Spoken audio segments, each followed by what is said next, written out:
Hi there, everyone. Thanks so much for joining us today. I'm Badriya Diab. I'm the chair of the board of directors of Youth for Nature. I'm here today interviewing Rumaitha Al Busaidi on her submission to our Your Story, Our Future storytelling campaign. So let's get to it. Rumaitha, you are joining today from Oman. And first of all, can you please let us know a little bit about yourself? Sure. Very quickly, I am born and raised in Oman. Oman and Muscat is my home country. I am a marine scientist by background, big advocate for the environment. And I realized very quickly, coming from a very traditional Arab background, that women empowerment is the key to actually push forward the agenda for the climate.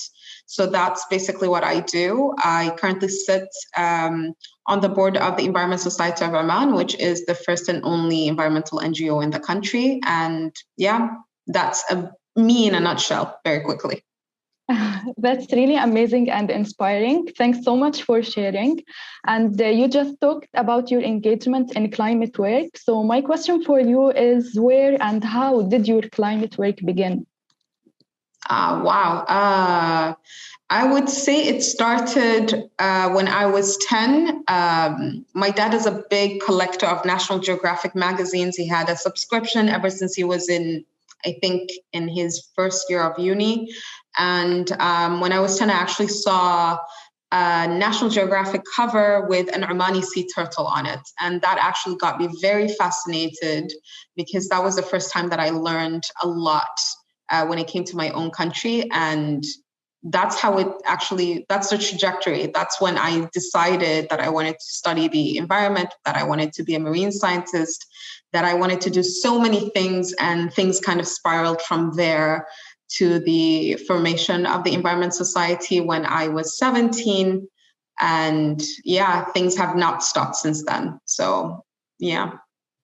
Oh, wow. Thank you so much. You have started at an early age, and I'm so happy to sit with you and to learn and to hear about your journey. And on your story you submitted, you talked about your expedition to the South Pole. Could you please tell us more about it? Sure. So my expedition to the South Pole happened back in 2014. This has always been a dream of mine. Going to the South Pole this dream started when I was 19. I was an undergrad doing environmental sciences in the Netherlands.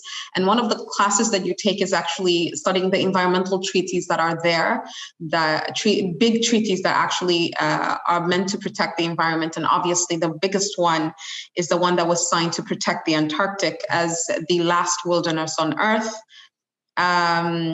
And it took a lot of years. So I ended up going when I was 25. I managed to fundraise enough to kind of cover my trip to the South Pole. It took a year of training, and me coming from a desert country. So obviously you don't have snow, you don't have ice. So I ended up training actually in an industrial freezer just to kind of get used to the cold. And then the journey started. It took 56 days to reach the geographic South Pole. And it's a journey that I will not forget. And for those who are capable of actually doing it, I would really suggest them to do. It really opened my horizons and kind of gave me a firsthand experience of what climate change does. There's so much that I could say about my South Pole trip, so I'll make it as short and concise as possible. Well, thank you so much. It's really amazing and inspiring. Congratulations on fulfilling your dream, and congratulations on making it to this expedition. And you said at the beginning that you're passionate about women empowerment. And I would like to know, how are you linking your climate work with women empowerment? Sure. For a lot of people, they actually don't know that gender parity in general has always been on the global sustainability radar for years, but it hasn't really gotten the attention it deserves.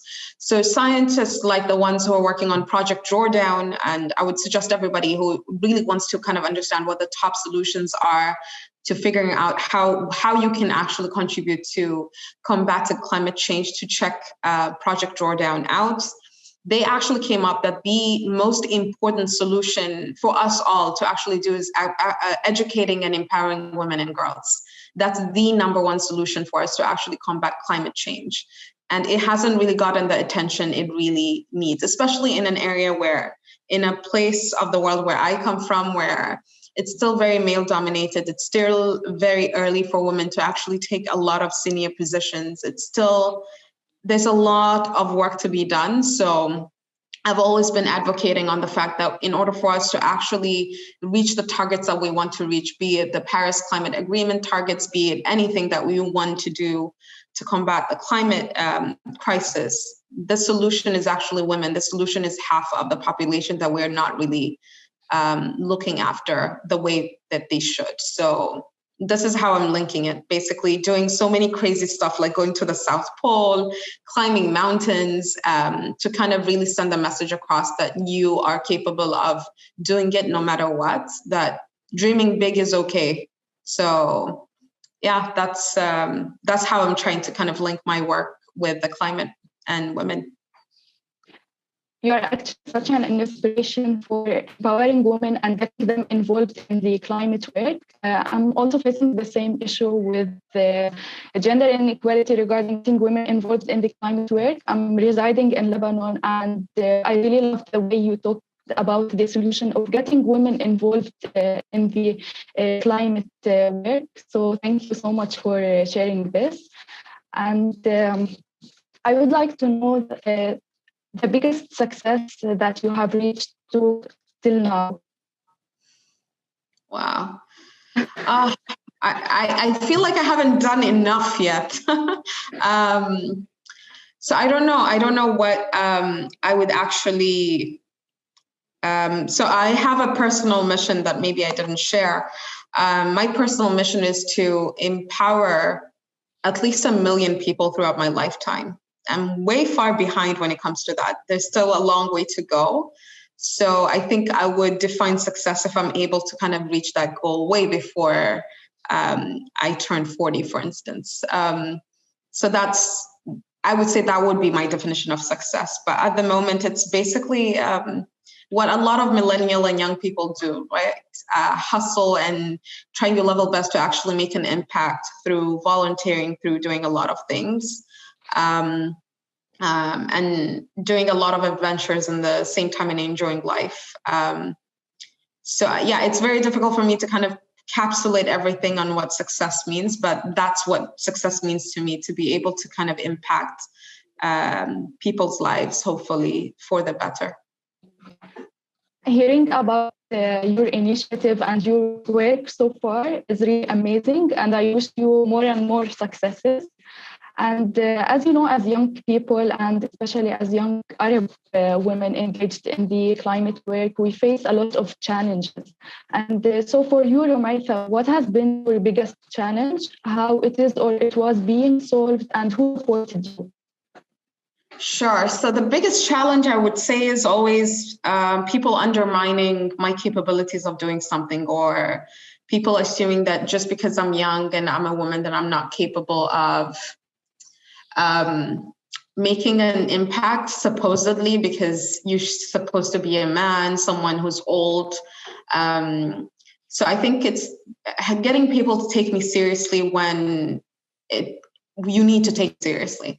The way that I have always kind of tackled that issue is to find allies, be it men or women, mostly men.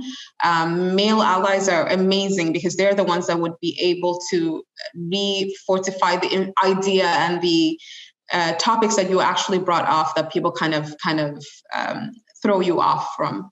So I would say find your allies, find your tribe, find people that actually despite how difficult it might be, getting a lot of criticism and challenges, find people who actually are your safe haven, that actually can make you feel that you are doing the right thing and that you're okay, because your mental health is also important. So that's how I've tackled it. And also find your voice. The more and more power you have and you give your voice, the better it becomes, because people then really, really do value your opinions and what you have to say. So yeah, that would be that's my recipe. And I really suggest everyone to kind of at least follow a few of those tips. And if they have any more tips for me, I would love to hear how they actually tackle their challenges as well. Yeah. Thank you. Personally, I have been also criticized for the same issues you have just said. I learned a lot from you, and I'm pretty sure those who will watch or listen to us will be learning also from you. So thanks so much for sharing. And my last question is, what would you like to tell for young Arab women and young girls who would like to follow your path? I would say now is the time to actually make yourself a priority. For a lot of us, we tend to think that whatever we think about, how no matter how big or crazy it might be, and someone shuts it down, that's the end. But it's never the end. You have so much potential than what you're conditioned to be. So if you want to think big, this is my permission to tell you that you can think big, and nobody should ever tell you that you can't do what you set your mind to. That's my message. Believe in your dreams, believe in the beauty of your dreams, because without them, you can never be who you are. So really follow and chase them to the ends of the earth if possible. Thank you so much. Thank you, Rumaitha, for joining me today. It was a pleasure to sit with you and to hear more about your story. If you are listening or watching, please do not forget to follow our new storytelling campaign, Your Story, Our Future. We have so many stories, workshops, and takeovers to share with you.